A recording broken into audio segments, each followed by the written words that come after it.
नी ligament injury sports personalities में काफ़ी common है, जैसे कि फुटबॉल प्लेयर या फिर हॉकी प्लेयर्स, मगर ये किसी को भी हो सकता है। आप जॉगिंग के लिए निकले और हल्का सा कोई ट्विस्ट हो गया और आपका नी लिगामेंट इंजरी हो गया, या फिर आप सीढ़ी चढ़ रहे हैं, गलत तरीके से अपने पैर रख दिया, आपका नी लिगामेंट इंजरी हो सकता है। मगर आपको चिंता करने की ज़रूरत नहीं है। अगर ये ज़्यादा नहीं हुआ है, स्टेज 1 और स्टेज 2 में है, तो आप इसे कुछ सिंपल एक्सरसाइजेस से इसको आप मैनेज कर सकते हैं, ठीक कर सकते हैं साथ। तो अगर सबसे पहला एक्सरसाइज है वो है स्टैटिक क्वाड्रिसेप्स एक्सरसाइज। तो फ्रेंड्स, नी लिगामेंट इंजरी के जो एक्सरसाइजेस है उसका मेन एम है हमारे नी के आसपास के मांसपेशियों को स्ट्रेंथन करना, मजबूत करना और नी रेंज ऑफ मोशन को मेंटेन करना। तो इसके लिए आप क्या करेंगे कि मान लीजिए आपका इस नी में प्रॉब्लम है, तो आप इस तरह से नी को रखेंगे स्ट्रेट, इस तरह से बैठ जाएंगे स्टार्टिंग पोजीशन। उसके बाद फिर आप नी को नीचे की तरफ प्रेस करेंगे ऐसे, ठीक है। फिर 1 2 3 4 5 प्रेस करके होल्ड करके रखेंगे 5 सेकंड, फिर रिलैक्स करेंगे। फिर आप 1 2 3 4 5 फिर से आप नीचे की तरफ दबाएंगे, फिर से आप रिलैक्स करेंगे। 1 2 3 4 5 रिलैक्स, 1 2 3 4 5 रिलैक्स, 1 2 3 4 5 रिलैक्स, 1 2 3 4 5 रिलैक्स। ये आप जितना बार भी करें, 15 बार 20 बार जितना बार भी करें अच्छा है, इसका कोई हिसाब नहीं है। और जब भी आपको घर में फ्री टाइम मिलता है, ये एक्सरसाइज आप कर सकते हैं। दिन में 2 से 3 बार तो मिनिमम होना चाहिए।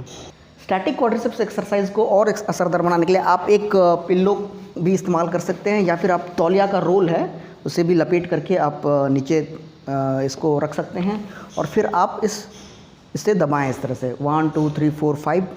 सेम प्रोसेस है जैसे आपने पहले बताया था, उसी तरह से आप इसको दबाना है 1 2 3 4 5 रिलैक्स, फिर प्रेस करिए 1 2 3 4 5 रिलैक्स, 1 2 3 4 5 रिलैक्स। जितना बार हो सके आप इतना करिए। इससे क्या होगा कि हमारे जो क्वाड्रिसेप्स मसल है, हमारे जो जांघ के जो सामने की तरफ के जो मांसपेशियां, उसको हम लोग क्वाड्रिसेप्स मसल्स बोलते हैं, उसका ये स्ट्रेंथनिंग होगा, उसका ये मजबूती होगा इस तरह से, ठीक है। देखिए दोस्तों, हमारे नी में बहुत सारे लिगामेंट्स होते हैं। मीडियल साइड में लिगामेंट्स होते हैं, लैटरल साइड में लिगामेंट्स होते हैं, नी के अंदर भी लिगामेंट्स होते हैं जिसको हम लोग क्रूशिएट लिगामेंट बोलते हैं। Anterior cruciate ligament, posterior cruciate ligament, medial collateral ligament, lateral collateral ligament, या फिर कई बार होता है कि नी में मेनिस्कस इंजरी भी होता है। तो कोई भी लिगामेंट का इंजरी हो, किसी भी प्रकार का इंजरी हो, अगर वो बहुत ज़्यादा नहीं है, ग्रेड 1 और ग्रेड 2 में है, तो ये सब एक्सरसाइजेस आप कर सकते हैं। लेकिन आगे वाली जो एक्सरसाइजेस उसको मैं बताने से पहले आप सबका मैं ध्यान एक तरफ आकर्षित करना चाहता हूँ कि जब भी आपको इनिशियली जब आपका इंजरी होता है, तुरंत इंजरी के बाद आप एक्सरसाइज ना करें। आप पहले 2-3 दिन आप रेस्ट में रहें। उस समय में आप क्या करेंगे कि आप एक फार्मूला है, राइस फार्मूला को आप फॉलो करेंगे। तो इसमें होता क्या है कि RICE, R मतलब रेस्ट, I मतलब आइस, C से कंप्रेशन और E से एलिवेशन। यानी कि आपको सबसे पहली बात है आपको रेस्ट में रहना है 2-3 दिन। उसके बाद फिर आप आइस देंगे, आप गर्म सेक नहीं देंगे। आप अपने घुटनों के आसपास जिस नी में आपको दर्द है वहाँ पे आइस कंप्रेशन, जेल वाला आइस पैक आता है, या फिर आप घर में फ्रीज़र में जो आइस क्यूब्स रहते हैं उसको आप रुमाल में बांध लिया और आप इस तरह से आप देंगे। कंप्रेशन, अगर आपके पास नी कैप है तो आप नी कैप भी पहन लेंगे। नी कैप क्या है कि इसको कंप्रेस करके रखता है और स्वेलिंग होने से बचाता है। आइस भी स्वेलिंग होने से बचाता है और वो हीलिंग को प्रमोट करता है। और आखिरी में है ई है एलिवेशन। एलिवेशन मतलब आपको लेग को एलिवेट करके रखना है, या आप हमेशा 2 तकिया इस्तेमाल करेंगे ताकि वो अच्छा से एलिवेट हो सके। और आप जब आप सोएंगे तो इस तरह से आप 2 तकिया या 3 तकिया जैसा आपको अच्छा लगे, और भी इतना एलिवेट होना है लगभग 30 डिग्री। तो इस पोजीशन में आप तकिया को रख देंगे सोते समय में, और ये एलिवेशन में पोजीशन में आप रखेंगे। इससे क्या होगा कि आप इंजरी में बहुत चांसेस होता है कि आपके नी में या फिर आपके एंकल में, आपके फुट में स्वेलिंग आए। उस स्वेलिंग को प्रिवेंट करने में ये एलिवेशन बहुत काम आता है। इस रेस्ट पीरियड के दौरान मैंने जो आपको क्वाड्रिसेप्स एक्सरसाइज बोला, स्टैटिक क्वाड्रिसेप्स एक्सरसाइज, उसको आप कर सकते हैं। उसके बाद हम दूसरा एक्सरसाइज में चलते हैं जिसमें हम लोग एंकल फुट का मूवमेंट करेंगे। इसमें क्या है कि हम इस तरह से बैठ जाएंगे और फिर अपने फुट को इस तरह से और इस तरह से, जितना हो सके इस तरह से एंकल का, हम लोग इसको मेडिकल टर्म में plantar flexion, dorsi flexion, plantar flexion, dorsiflexion कहते हैं। इसे भी आप बैठे बैठे जितना हो सके आप करेंगे, ठीक है। जितना बार हो सके, कम से कम दिन में 2 या 3 बार तो होना ही चाहिए। उसके बाद नेक्स्ट एक्सरसाइज है एंकल प्रेस। इसमें आप क्या करेंगे कि आप अपने सामने में 2 तकिया रख लेंगे, या फिर आप बॉल्स्टर आता है जो गोल वाला तकिया आता है वो भी रख सकते हैं, और फिर आप अपने एंकल को उसमें रख देंगे। फिर आप अपने एंकल को इस तरह से प्रेस करेंगे नीचे की तरफ, 1 2 3 4 5 होल्ड करके रखेंगे, फिर रिलैक्स छोड़ेंगे। फिर आप एंकल को प्रेस करेंगे 1 2 3 4 5, फिर रिलैक्स छोड़ेंगे। फिर आप प्रेस करेंगे 1 2 3 4 5, फिर आप रिलैक्स छोड़ेंगे। फिर आप प्रेस करेंगे। इसको भी जितना बार आप कर सकेंगे, दिन में 2 से 3 बार आप ज़रूर करें। उसके बाद अगला एक्सरसाइज है, इसमें हम नी के नीचे में इस तरह से मोटा तकिया रख लेंगे, डबल तकिया या फिर बॉल्स्टर जो गोल वाला आता है वो रख लेंगे। उसके बाद फिर क्या करेंगे कि हम नी को इस तरह से स्ट्रेट करेंगे, 1 2 3, ये भी क्वाड्रिसेप्स का एक्सरसाइज है, अच्छा एक्सरसाइज है। 4 5 6, जितना बार हो सके इसको करेंगे। जब भी आप फ्री बैठे हैं घर में, आप टीवी देख रहे हैं उस समय कर सकते हैं, सोने से पहले करिए, शाम के समय में करिए, जितना बार आप करेंगे उतना अच्छा, लेकिन मिनिमम 2 से 3 बार आपको दिन में करना चाहिए। लिगामेंट इंजरी में नी स्टिफनेस का बहुत चांस है।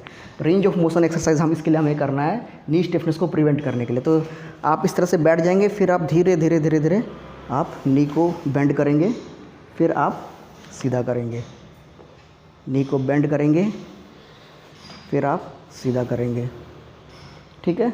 इसका भी कोई काउंट नहीं है, आप 20 25 30 जितना बार कर सकते हैं उतना बार आप करें इस तरह से, ठीक है। दिन में 2 से 3 बार तो करना ही है। फिर इसकी यही जो रेंज ऑफ मोशन एक्सरसाइज है, इसको आप दूसरे तरीके से कर सकते हैं। आप इस तरह से पेट के बल आप लेट जाएंगे, ठीक है। पेट के बल लेट गए, हाथ को दोनों बगल में रख लिया, और फिर आप नी को इस तरह से बेंड करेंगे, ठीक है। आप पूरी तरह से तो बेंड नहीं कर पाएंगे, जितना हो सके आप उतना इसको बेंड करेंगे, ठीक है।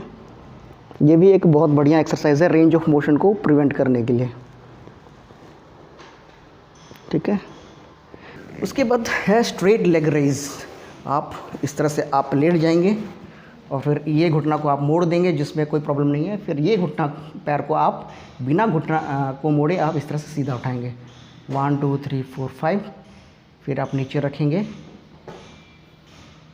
1 2 3 4 5, फिर आप नीचे रखेंगे, 1 2 3 4 5, नीचे रखेंगे। इसे भी आप कम से कम 15 से 20 बार आप करें, दिन में 2 से 3 बार आप ज़रूर करें। अच्छा एक्सरसाइज है, ये भी क्वाड्रिसेप्स को स्ट्रेंथन करने में बहुत हेल्प होता है। लगभग 8-10 दिन ये सब एक्सरसाइजेस करने के बाद जो मैंने पहले बताया, उसके बाद आप वेट बियरिंग एक्सरसाइज करेंगे, यानी कि आप अपने जिस नी में लिगामेंट इंजरी है उसको आप उस नी में आप वेट को ट्रांसफ़र करने का आप प्रैक्टिस करेंगे। तो बहुत आसान है, आप इस तरह से खड़े हो जाएंगे। मान लीजिए इस नी में मेरी प्रॉब्लम है, तो मैं जाहिर सा बात है कि नॉर्मली जब इस नी में इंजरी रहेगा तो मेरा पूरा ध्यान, मेरा जो पूरा वेट है मैं चाहूँगा कि इसी पैर में आए, मैं इसको प्रिवेंट करूँगा। तो मैं उस चीज़ को मैं आपको डेमोस्ट्रेट करने की कोशिश कर रहा हूँ। उसके बाद क्या करेंगे, आप अपने बॉडी को इस तरह से शिफ्ट करेंगे जिससे आपका वेट इसके ऊपर आएगा, फिर इस तरह से, ठीक है। इससे क्या है कि धीरे धीरे आपका इस नी में वेट लेने का, एक वेट को ट्रांसफ़र करने का एक प्रैक्टिस हो जाएगा, जो कि वॉकिंग के लिए, बाकी नॉर्मल एक्टिविटीज़ के लिए बहुत ज़रूरी है। ये देखिए, मैंने अपनी पूरे बॉडी का वेट को इस तरह शिफ्ट किया, इस पैर में थोड़ी देर के लिए रखा, फिर मैंने यहाँ शिफ्ट कर दिया, फिर इस तरह से। यही चीज़ आपको आगे पीछे की तरफ भी करना है। आप थोड़ा सा आगे हो गए, फिर थोड़ा सा पीछे। आप कोशिश करेंगे कि आप अपना बैलेंस ना खोएं। बेटर होगा कि आप इस तरह से खड़ा हो जाए, ताकि आप गिरेंगे भी, बैलेंस खोएंगे भी तो आप बेड में नीचे बैठ जाएंगे इस तरह से,